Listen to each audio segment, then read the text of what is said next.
그럼 다음 순서로 넘어가서 진행하도록 하겠습니다. 7번째 발표자는 KIS 제주 12학년 김승희 학생입니다. 이번 발표는 한국 국회의 전자청원 제도가 어떻게 시민의 참여도를 높였고 실제 민주적 성과를 내지 못하는지를 분석하고 이를 개선하기 위한 제안을 살펴보는 시간입니다. 큰 박수 부탁드리겠습니다.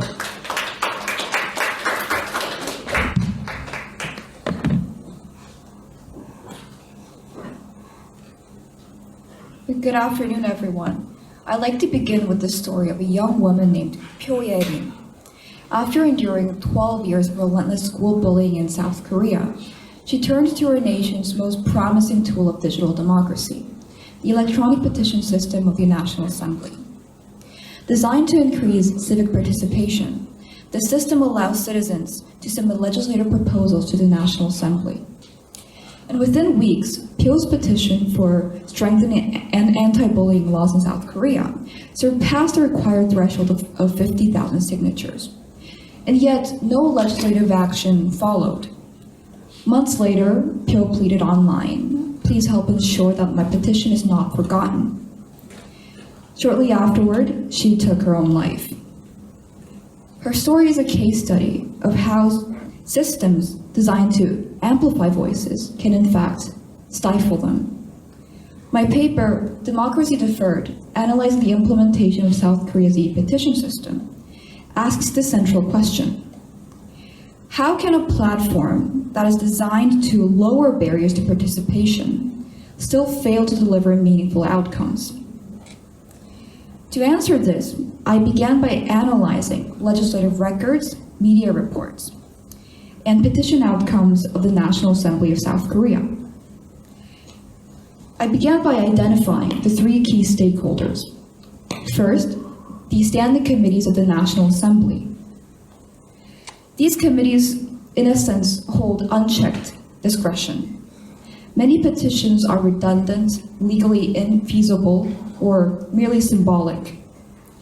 And while they express public sentiment, they also strain committee proceedings that usually struggle with overload.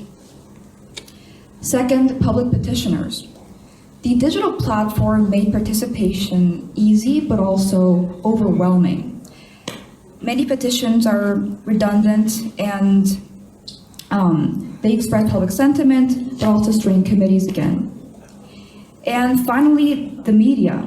Media attention can catapult a petition into the media spotlight, as in Pyo's case, but coverage is essentially driven by sensationalism. Some petitions fade once public attention moves on and no meaningful reforms are made. Together, these forces create an implementation gap.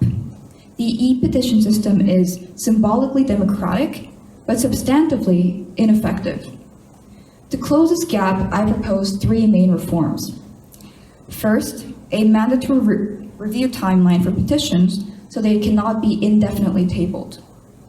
Second, public hearings with petitioner participation to restore transparency and include lived experiences.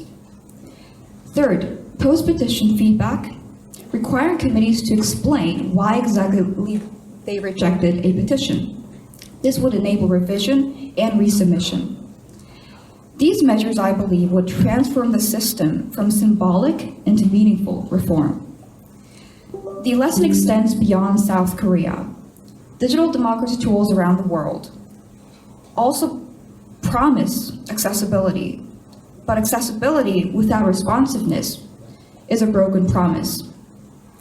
So if democracy means anything, it must mean that the voices of citizens are heard, not just in appearance, but in action. Thank you.